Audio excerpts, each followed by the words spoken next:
Here's an ironic statistic to couple is that women make 2.5 times more referrals over their lifetime to their financial advisors, assuming they have a good experience, than men. So we make on average 26 referrals to our financial advisor in a lifetime compared with 11 by the typical male client. And really that's just the style and what makes us want to share. Our financial advisor, we had a good experience. Someone knows us. We're on the Know Me podcast. Someone knows and understands us, and we had an excellent experience.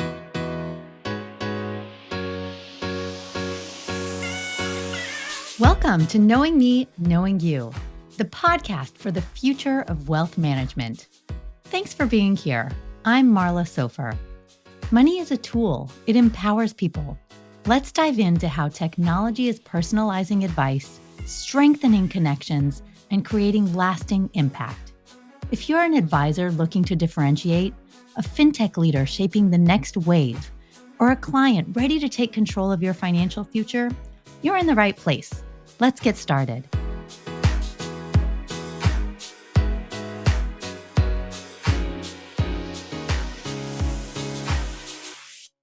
Hi, and today we are honored to sit down with Jennifer Povlitz, wealth management executive, thought leader, and passionate advocate for empowering impact through financial decision-making. Jennifer has held senior leadership roles at 3 of the world's top financial institutions. Currently as Vice Chair, Global Wealth Management in the U.S. at UBS, she is known for pioneering strategic growth initiatives that blend innovation with high-touch advice ecosystems. Jennifer is especially passionate about the intersection of wealth, purpose, and influence, particularly how women can harness their capital to create generational impact. As a board observer at Trust and Will and advisor to the UC Irvine Center for Investment and Wealth Management, Jennifer champions democratized access to financial education and meaningful client discovery. From deepening advisor-client relationships to bringing the next generation into the wealth conversation, she is pushing boundaries in how advice is delivered and who it reaches.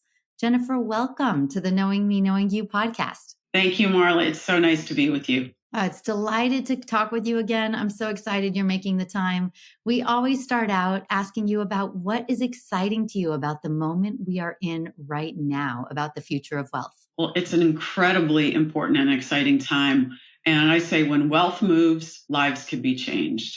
Because the greatest wealth transfer in history is underway now. The money is moving, and women actually are at the center of it, being intra-generational first, with that horizontal wealth transfer coming first. And there was research by both Cerulli and McKinsey that $105 trillion is expected to change hands in the next 20 years. And women are set to control just under half, almost 45% of the U.S. wealth in just the next 5 years. So it's right here. And we in the industry can play a significant role, and I think a noble role, in helping people plan, which actually starts with knowing what matters most. So the answer to what excites me is actually about a question, and many questions, to help each person think through their opportunities and also their concerns. We can assign, probabilities and scenarios to the markets, but more interesting, and what we can do is that possibilities and protection can be paired to each person's priorities and life events. So that planning process, Marla, along with the trends of this wealth movement, means that relationships are at the center and trusted advice is more important than ever. So it is a very exciting time. Yeah, I feel like that number keeps creeping up. We kind of talked about tens of trillions, and then it crossed over into 100. And now I've seen it go up to 125 trillion. That number in that intergenerational and intra-generational transfer of wealth. You know, people are living longer, and we definitely, I think, are preparing for that. I'm curious if we can take a step back and understand a little bit more about you. You've had a really interesting journey from leading strategy at the world's top institutions to championing innovation, digital estate planning, client discovery. Share a little bit about your journey, what shaped your vision, and how you personally are defining impact. And what kind of legacy do you hope to leave? What is important to you about the industry and the families that you serve?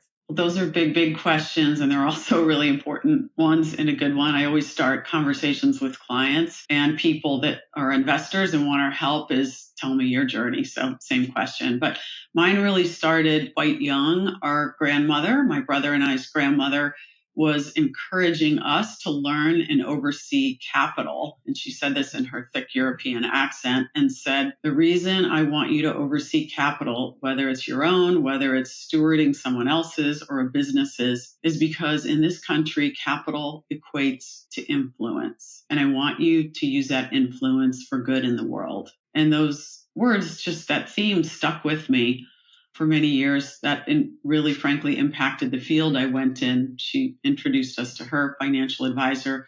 And my parents' values also transferring gave me grounding, and then the vision to lead others forward and help them oversee capital sort of gave me wings. So I had those two pieces. That pairing, coupled with so many kind friends and smart colleagues along the journey, has been a true blessing. I mean, so you asked, how do I define impact? I think it's two pieces. It's success and significance, with, not or. So if success is achieving the goals that you set out, significance is about helping other people. Because I think when businesses thrive, so should people in and around them, which really creates communities thriving. So the impact should amplify exponentially, whatever your impact and your calling. So, your final piece question was about legacy. My legacy, I hope, is to give people faith for the performance of their lives. So that's clients, colleagues, communities, because faith involves believing in other people and seeing things they may not see,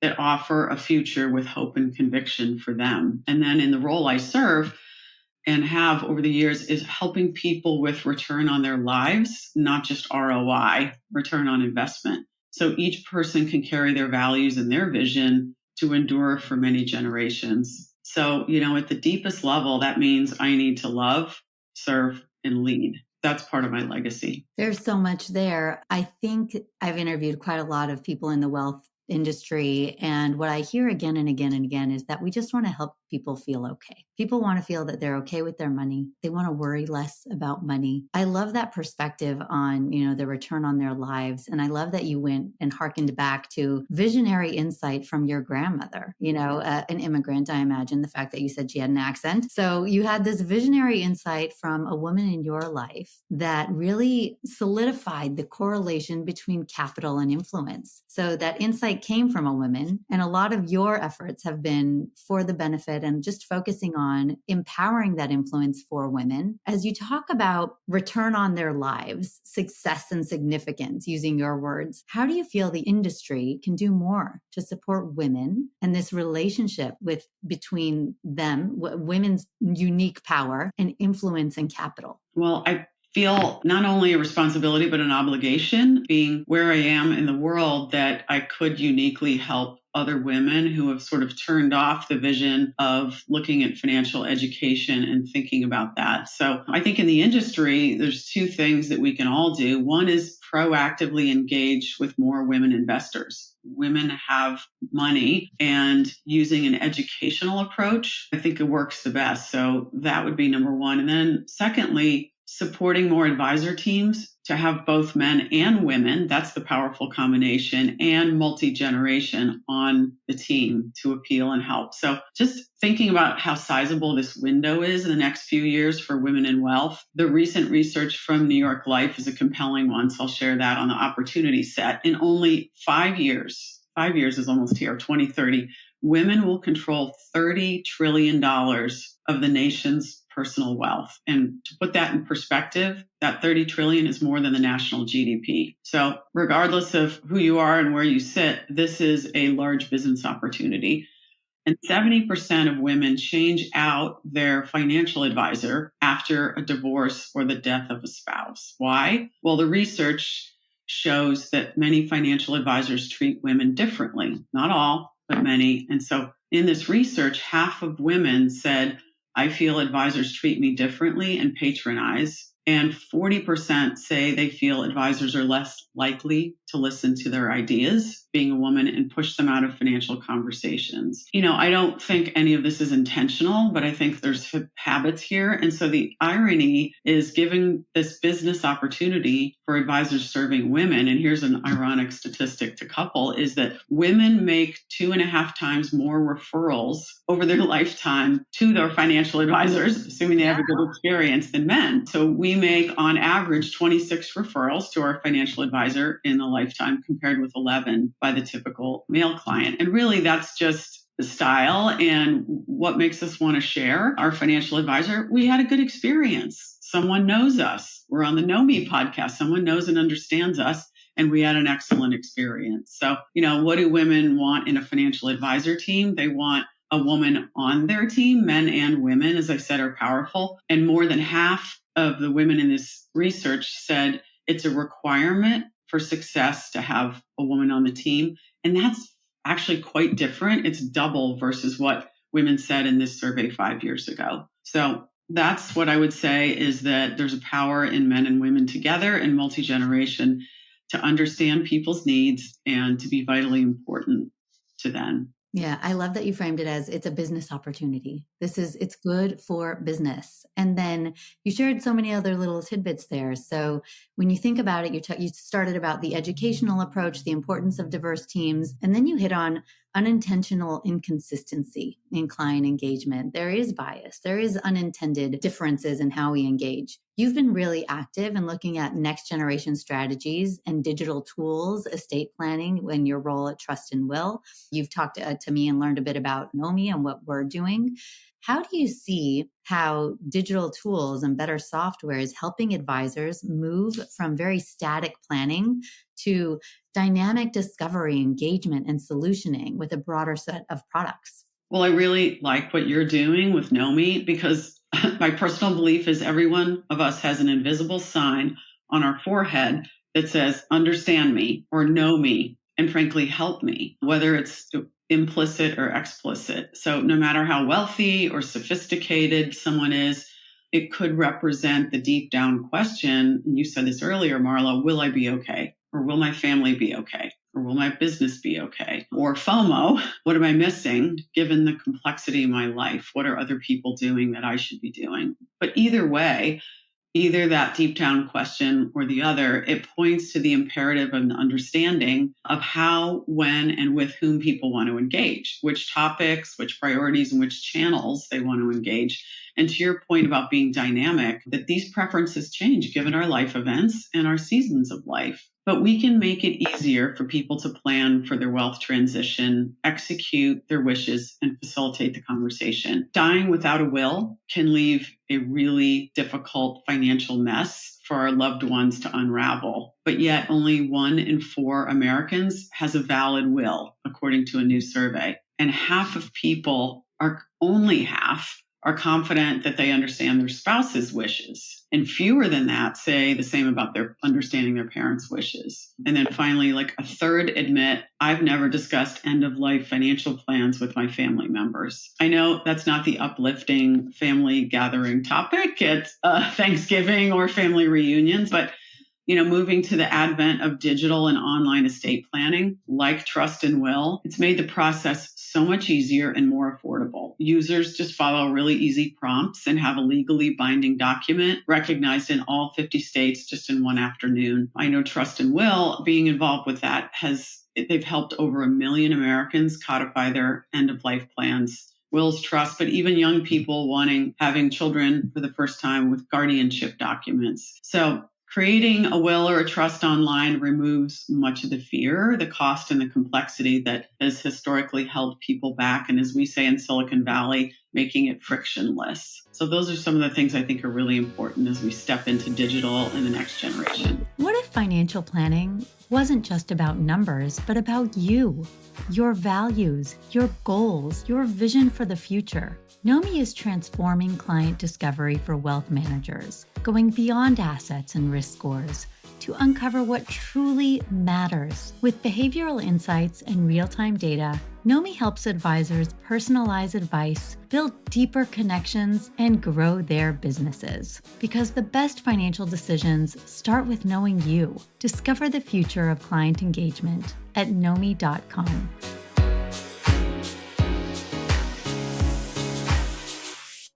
Yeah, I've actually come across a couple of girlfriends in the last couple of years that learn a lot more about their parents only after they die.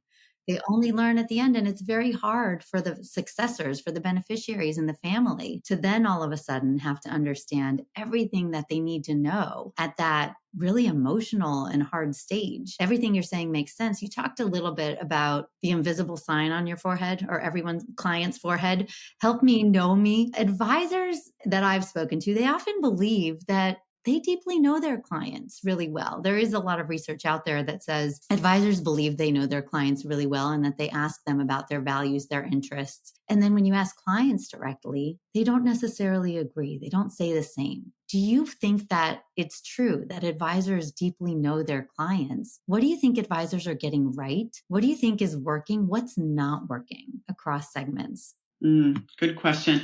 And really, those are the people we're here to serve. That is our raison d'etre, is clients. But in terms of advisors, I see many, many getting it right. They pull in these subject matter experts and the services that they need for clients in each stage of their lives, multi-generations, pre-sale, business ventures, philanthropy. So kudos to those who do that. But human nature does say for each of us that we default to our comfort zone. That's just who we are. And that includes the way we communicate within each generation. So I would say engaging digitally is critical to serving clients today.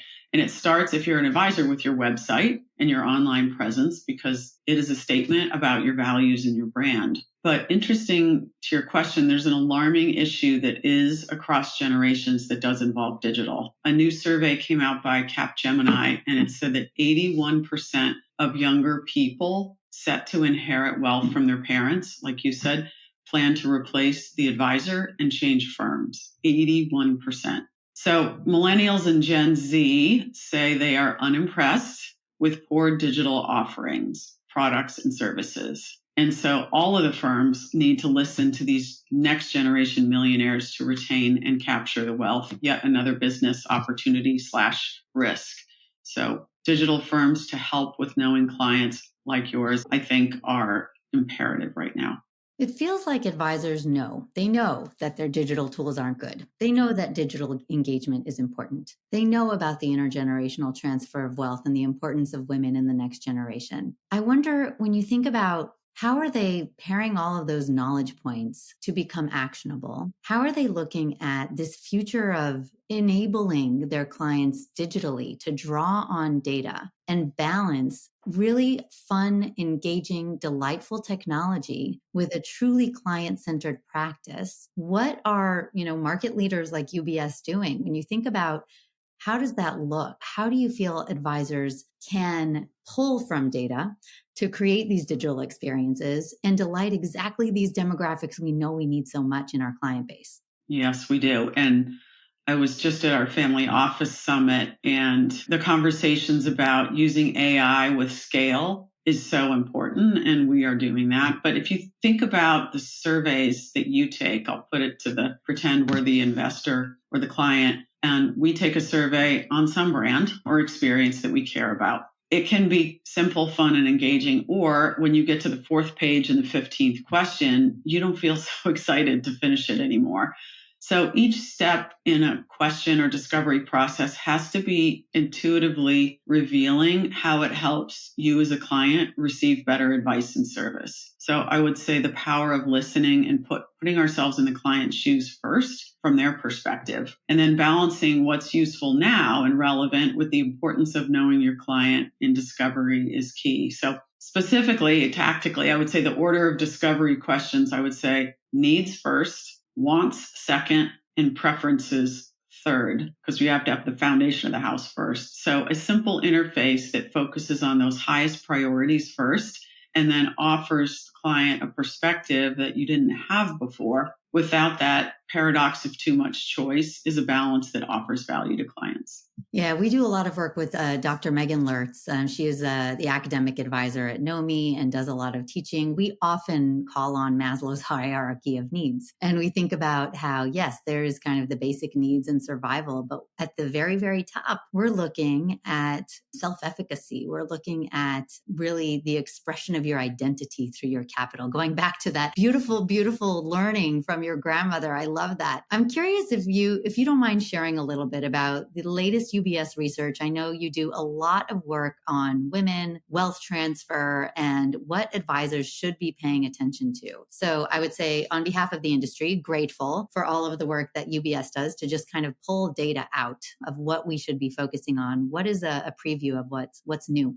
Well, it's perfect timing because we just came out with the latest research. And in the past 8 years, UBS has done a lot of research to study within the women's segment: married women, single women, widowed women, divorced women, women who are breadwinners, women who pursue philanthropy at the highest levels, and financial engagement by the next generation. But the one that just came out is called our 2025 Own Your Worth report, and it offers insights and advice from women we surveyed who have already experienced a major wealth transfer, and then their advice to the rest of us. So just give you a quick preview here. It focuses on 3 different populations. First, women who have inherited wealth from their parents. 80% faced a wealth transfer challenge, including a lack of communication or knowledge of an existing estate plan, like you said about some of your friends, Marla. Second group or population we focused on, women who expect to inherit from parents.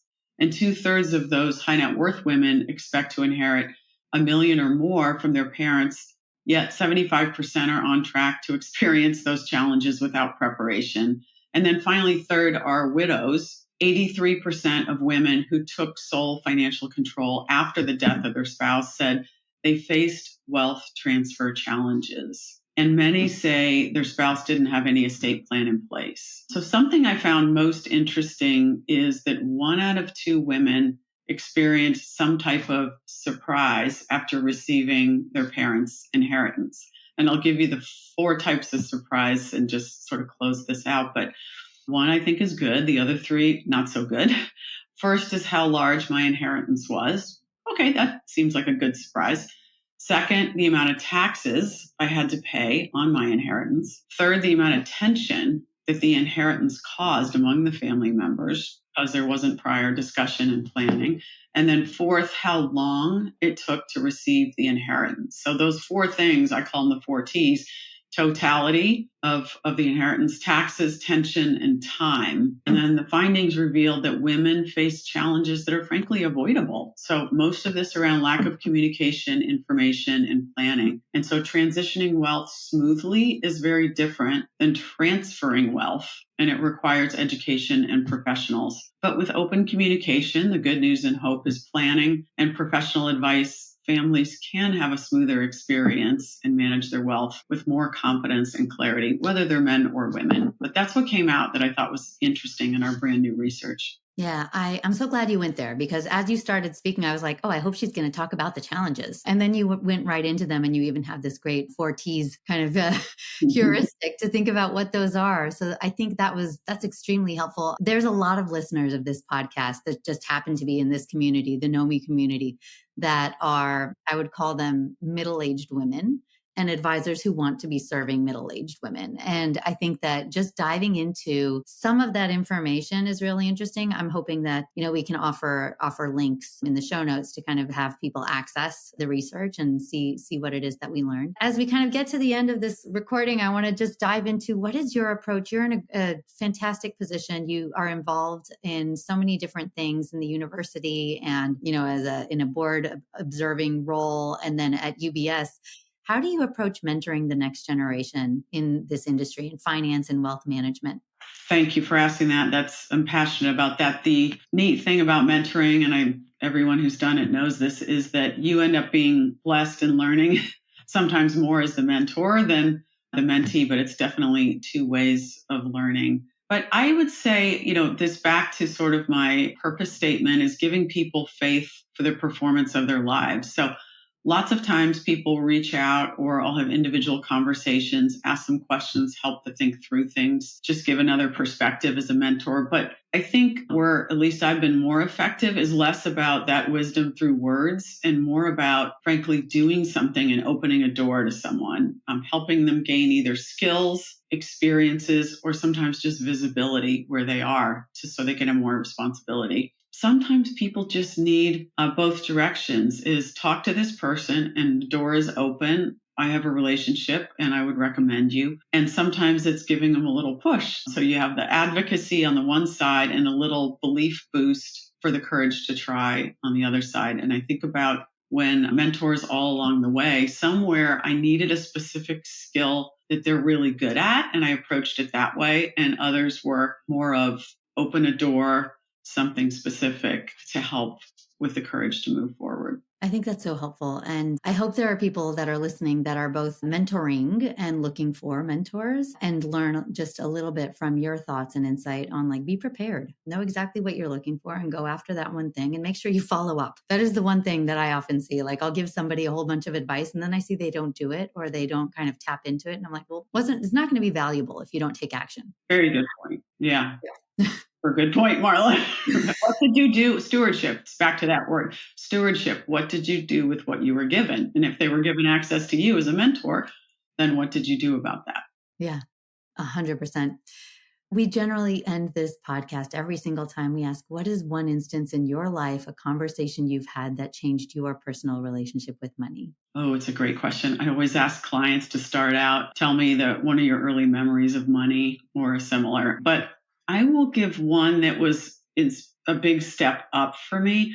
When I got asked to lead private banking, private wealth in New York City years ago, it was my first experience engaging with people who had created literally billions of dollars, the uber wealthy. And I just put on my curiosity hat about their values, their character and DNA and their life choices, because I was as curious about that as I was about the source of wealth and how they made their money. I ended up later writing a piece called The 10 Proven Secrets of the Truly Wealthy. It is on my LinkedIn page. But the relationships and experiences, frankly, gave me awe for these people. And I say, stealing from Harvard, the 5 capitals: human, social, relational, spiritual, and financial capital. And what really went into these people's success and significance. And yet, I also had empathy for the challenges that brought. It's easy to look at someone who's that wealthy and see the public glories, but you don't see the private struggles. But being in a role to serve people like that, I'll give you an example. One family, we were doing a family meeting, 2 generations, and the son's in high school.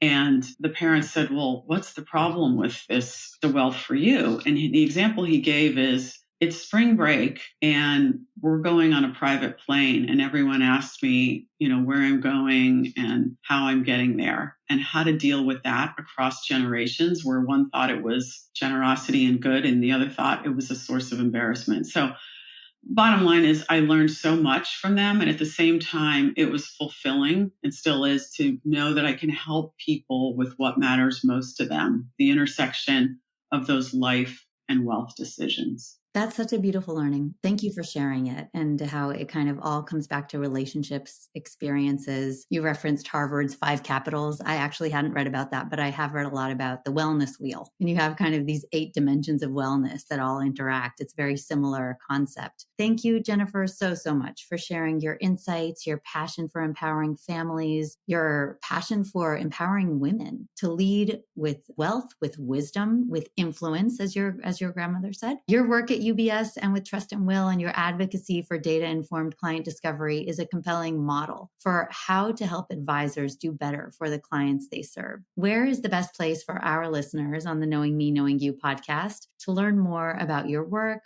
to access the research, and to just find out about how can they model after what you've developed? Well, thank you. Happy to share. Just send me a LinkedIn invite and put in there Know Me podcast. And so link in with me. The research is on there and some of the other good things that we talked about. So I just want to say thank you to you, Marla, for what you're doing with Know Me and the client discovery process. It's going to make a difference for generations in people's lives. Thank you so much. For our listeners, are your financial conversations truly personal? Are you able to read that thing on the client forehead that says, help me know me? Or are you still treating discovery like a checklist, like that big long form whereby I think you said page 4, question 15, all the way down, you're like, oh, what am I doing? We'd love for you to share, comment on this podcast. Let us know you thought about the conversation and drop us a line. And thank you, Jennifer, for offering to connect with the people who hear the podcast. We really appreciate it. And thank you for being here today. Pleasure. Thank you for joining us on the Knowing Me, Knowing You podcast. If you enjoyed this episode, share it with someone who needs to hear it. And don't forget to subscribe, rate, and review. Your support helps us bring more transformative conversations to you. Until next time, keep discovering, keep growing, and remember, you're in control of your own financial story. Follow us for more conversations on financial confidence, self-discovery, and the future of money.